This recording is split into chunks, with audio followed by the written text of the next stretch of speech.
رب اشرح لي صدري ويسر لي أمري واحلل عقدة من لساني يفقهوا قولي. الحمد لله وحده والصلاة والسلام على من لا نبي بعده وعلى آله وأصحابه الذين أوفوا عهده.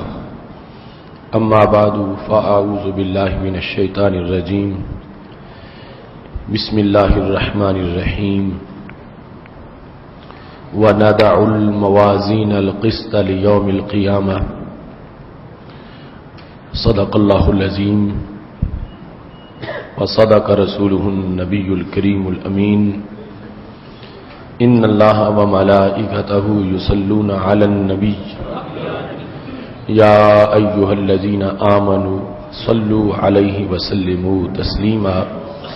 الصلاة والسلام عليك يا سيدنا يصلي وسلم دائما أبدا على حبيبك خير الخلق كلهم.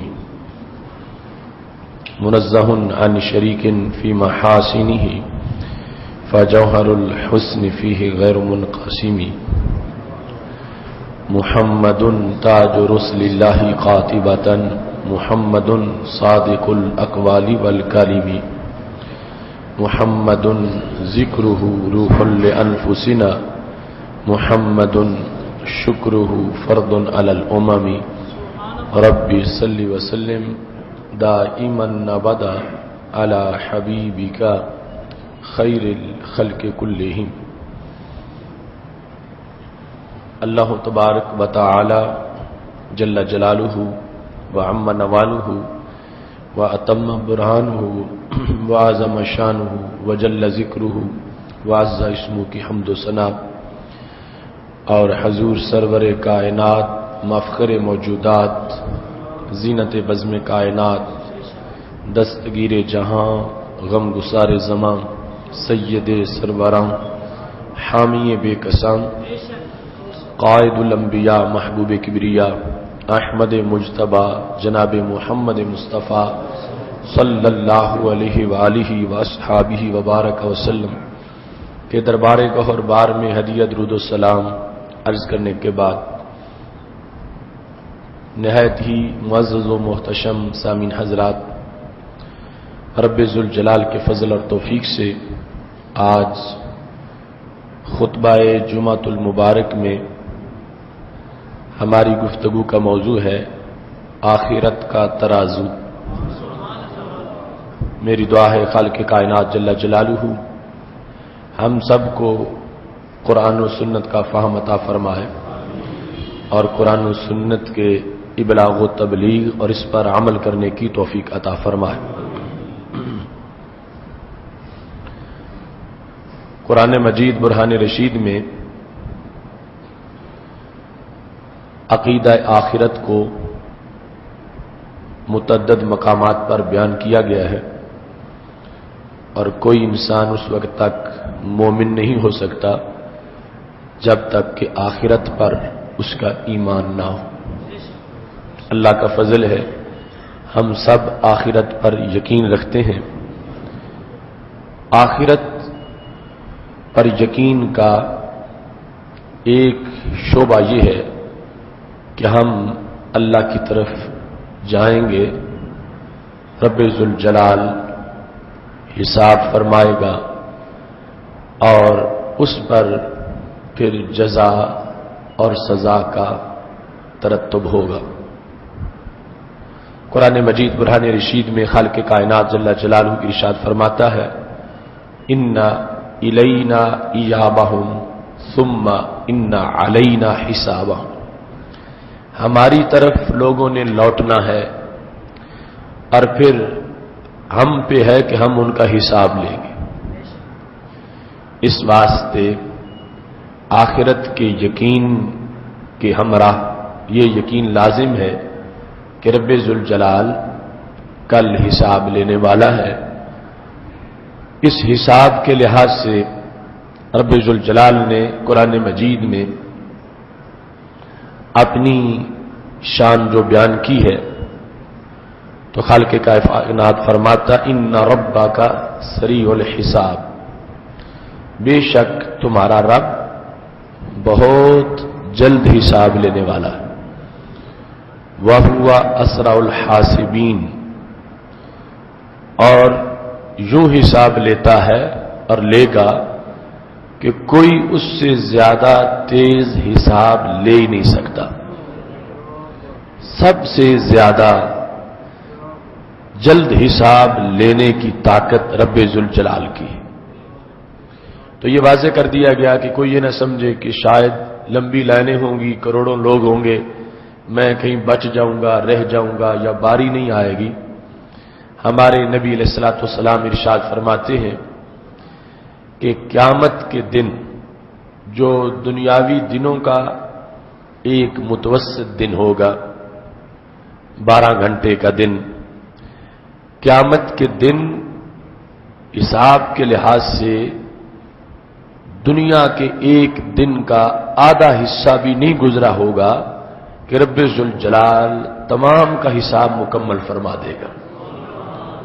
یعنی تقریباً ہمارے آج کے 6 گھنٹے لگیں گے اور تمام کا حساب مکمل ہو جائے گا. آخرت کے یقین کے ساتھ حساب اٹیچ ہے اور حساب کے لحاظ سے ترازو لازم ہے. قرآن مجید برہان رشید میں رب ذوالجلال نے بار بار ترازو کا ذکر کیا. وَنَضَعُ الْمَوَازِينَ الْقِسْطَ لِيَوْمِ الْقِيَامَةِ، اللہ ارشاد فرماتا ہے ہم رکھیں گے موازین القسط. موازین میزان کی جمع، میزان وزن کرنے کے آلے کو کہا جاتا ہے جس کو ہم ترازو سے تعبیر کرتے ہیں. اللہ فرماتا ہے وَنَضَعُ الْمَوَازِينَ الْقِسْطَ، قسط کہتے ہیں انصاف کرنے والے. ہم انصاف کرنے والے ترازو رکھیں گے لِيَوْمِ الْقِيَامَةِ. لام یہاں فی کے معنی میں، یعنی فی یوم القیامہ، قیامت کے دن میں اللہ فرماتا ہے ہم انصاف کرنے والے ترازو رکھیں گے. فَلَا تُظْلَمُ نَفْسٌ شَيْئًا، کسی نفس پر کوئی ظلم نہیں کیا جائے گا. فَإِنْ كَانَ مِثْقَالَ حَبَّةٍ مِّنْ خَرْدَلٍ أَتَيْنَا بِهَا وَكَفَىٰ بِنَا حَاسِبِينَ، پر اگر کسی نے رائی کے دانے کے برابر بھی نیکی کی ہوگی تو یہ نہیں کہ وہ کہیں ٹپک کے گر جائے اور حساب میں نہ آئے، تو ہم اس کا بھی تول پورا کریں گے. فَلَا تُظْلَمُ نَفْسٌ شَيْئًا، کسی نفس پر بھی کوئی ظلم نہیں ہوگا. نکرہ تحت النفی ہے. مطلب کیا بنا کہ یہ نہیں کہ کچھ لوگوں کا حساب بڑا توجہ سے کر لیا جائے اور کچھ کا سطحی طور پر، ایسا نہیں ہوگا. فَلَا تُظْلَمُ نَفْسٌ شَيْئًا، کسی نفس پر بھی کسی لحاظ سے ظلم نہیں ہوگا. ایک ظلم یہ ہے کہ اس نے نیکی کی ہو وہ شمار نہ ہو. ایک ظلم یہ ہو سکتا ہے کہ نیکی شمار ہو مگر ثواب جتنا بنتا اتنا نہ دیا جائے. تو اللہ فرماتا ہے کسی لحاظ سے بھی ظلم نہیں ہوگا. ہر نیکی بھی شمار ہوگی اور اس کا جتنا اجر بنتا ہے وہ اجر بھی ضرور ملے گا. وَكَفَىٰ بِنَا حَاسِبِينَ، اللہ فرماتا ہے مجھ سے بڑھ کے حساب کر کون سکتا ہے. کفا بنا حاسبین، جتنا ہم حساب کرنے والے ہیں اتنا اور کوئی کون کر سکتا ہے. حساب کے لیے جو معلومات ہونی چاہیے، حساب کے لیے جو علم ہونا چاہیے، فرما میرے علم کے برابر کس کا علم ہے. تو جتنا میں حساب کر سکتا ہوں رب ذوالجلال فرماتا اتنا کوئی بھی حساب نہیں کر سکتا. اب اس آیت کریمہ میں خالق کائنات جل جلالہ نے ترازوؤں کا ذکر کیا اور پھر تول کا بھی ذکر ہے، ہر چیز کے آنے کا ذکر ہے. اور دوسرے مقامات پر خالق کائنات جل جلالہ فرماتا ہے وَزِنُوا بِالْقِسْطَاسِ الْمُسْتَقِيمِ، فرشتوں کو کہے گا کہ تم وزن کرو. زنو امر کا صیغہ ہے، زن زنا زنو، تم وزن کرو کس کے ساتھ؟ مستقیم ترازو کے ساتھ، جو مستقیم ہو، سیدھا ہو، انصاف کرنے والا ہو، ظلم کرنے والا نہ ہو. اس ترازو کے ساتھ تم اعمال تولو.